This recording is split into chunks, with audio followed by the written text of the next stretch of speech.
गेली महाराज दक्ष राजांच्या त्या महालात गेली. गेल्यानंतर तिनं तिथलं वातावरण पाहिलं. सगळ्या जणी तिला बोलू लागल्या, पण बोलताना प्रत्येकाचा भाव वेगळा होता महाराज. आमंत्रण दिलेल्याचा भाव वेगळा असतो, न आमंत्रणाचा गेल्यानंतर त्याचा भाव वेगळा असतो. लक्ष देऊन ऐका. आई होती, आईच्या गळ्याला मिठी मारली, रडू लागली. आई का ग आम्हाला आमंत्रण दिलं नाही? आई म्हणले, बाबा माझ्या हातात काय आहे ग? सगळं आहे ते तुझ्या बाबाच्या हातात आहे. मी कसं काय आमंत्रण देऊ तुला? सगळं तुझ्या बाबांच्या हातात आहे. त्यांनी जे ठरवलं तेच योग्य होत असतं, तेच पर्वकाळ आहे. आणि मी कशा पद्धतीने तुला सांगू आमंत्रणाचं? नाही देता आलं महाराज आमंत्रण तिला. आई आहे शेवटी, आईचं प्रेम असतं, आईची माया आहे महाराज. आईचं प्रेम काही केलं जात. तिनं विचार केला आता काय करावं. तर सतीनं सगळ्या गोष्टी पाहिल्या आणि बाबाजवळ गेली. बाबा असं का केलं तुम्ही? असं का केलं हो बाबा? माझ्या पतीला तुम्ही बोलवलं नाही. का बोलवलं नाही? काय बोलायचं म्हणले तुझ्या त्या स्मशानातल्या नवऱ्याला? काय बोलायचं म्हणले? हा, उगला भोप राहतो म्हणे, अशाला कोण बोलवणार म्हणे? मी नसतो बोलवत म्हणे, तुलाही बोलवलं नव्हतं म्हणे, पण तू आली, राहू शकतीस. कोण म्हणलं अशी? वडील म्हणले, स्वतःचे बाप. तुलाही आमंत्रण नाही म्हणले. काय वाटलं असेल मला त्या मुलीला? तिच्या अंतःकरणात काय वाटलं असेल? तिनं पाहिलं महाराज, त्याचा राग नाही आला, पण जेव्हा ती मंडपात फिरू लागली सगळ्या देवाचा भाग दिसला तिला. सगळ्याच देवाचा भाग दिसला, पण तिच्या मालकाचा भाग नाही दिसला. भाग कळतो ना? देवाला भाग दिला जातो यज्ञामध्ये. यज्ञ करत असताना भगवान शंकराचा भाग नाही. तेव्हा माता सती क्रोधायमान झाली आणि बाबावर रागावली. बाबा दुष्ट आहात तुम्ही, दुष्ट बुद्धी झाली म्हणले तुमची. हे देव काय बसले काय म्हणले सोंग पाहायला. या सगळ्या देवांना विनंती आहे माझी की माझ्या पतीचा भाग का नाही? जगाचा मालक माझा पती आहे आणि माझ्या मालकाचा भाग तुम्ही इथं ठेवला नाही. काय कारण आहे? का ठेवला नाही? दक्ष प्रजापती म्हणतात, मला तुझ्या पतीची गरज नाही. मी त्यांना देव मानित नाही. मी त्यांना देव मानित नाही. असे लोक असतात काही काही गावात. मी त्याला देव मानित नाही म्हणले, मला गरज नाही त्या देवाची.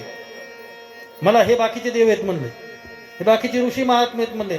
हजारो ऋषी आले म्हणले हे यज्ञ करण्याकरता. सती म्हणले याचा परिणाम वाईट होईल बाबा. लक्ष देऊन ऐका तुम्ही माझा शब्द. तुम्ही माझ्या पतीला बोलवलं नाहीच नाही, पण माझ्या पतीचा भाग सुद्धा दिला नाही.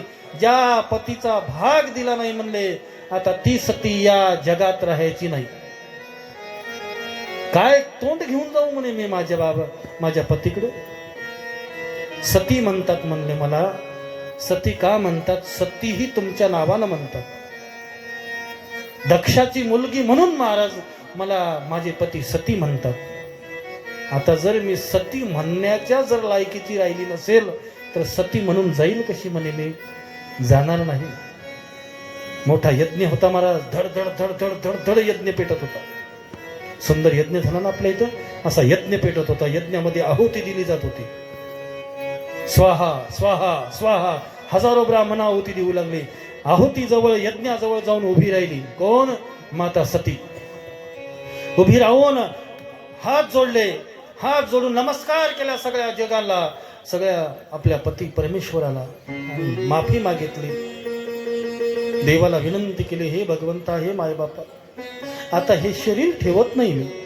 आता या शरीराचा मी त्याग करते बरं. आता हे शरीर मी ठेवत नाही. हे शरीर जरी माझं राहिलं नाही, पण पुढचा जन्म सुद्धा मला हाच पती मिळावा अशी अपेक्षा करीन मी. देवा, ही इच्छा पूर्ण करण्याचं काम आहे. या जन्मात मला जे भोगता आलं नाही ते पुढच्या जन्मात भोगता यावं म्हणून विनंती करून पाया पडू पडू पडू पुन्हा पुन्हा तिला विनंती केली माता सतीने. आणि महाराज अग्नी ज्वाळा तयार केल्या. हो, अग्नी 10 पेटला शरीरात. अग्नी 10 पेटला, क्षणात शरीर भस्म झालं. भस्म होऊन ते शरीराची राख कशात पडली? यज्ञात पडली. यज्ञात आहुती दिली महाराज तिनं स्वतःच्या शरीराचा त्याग केला माता सतीने. सगळे गण धावून आले. अरे अरे अरे अरे, आमची आई गेली, आमची माय गेली, म्हणजे आमची आई गेली, धावा मारा कापा. हजारो ऋषी महात्म्यांना मारू लागले, देव देवतांना मारू लागले. तेव्हा सगळ्या ऋषींनी मिळून महाराज सगळ्या त्या गण आहेत तेवढ्यांना पळवून लावलं. सगळे गण गेले. नारद महर्षी गेले. नारद महर्षीनं जाऊन सांगितलं की म्हणले बाबा बघा म्हणले दक्षाच्या यज्ञामध्ये तुमच्या पत्नीने अग्निदेह दिला म्हणले. अग्नीला देह अर्पण केला. भगवंताला राग आला.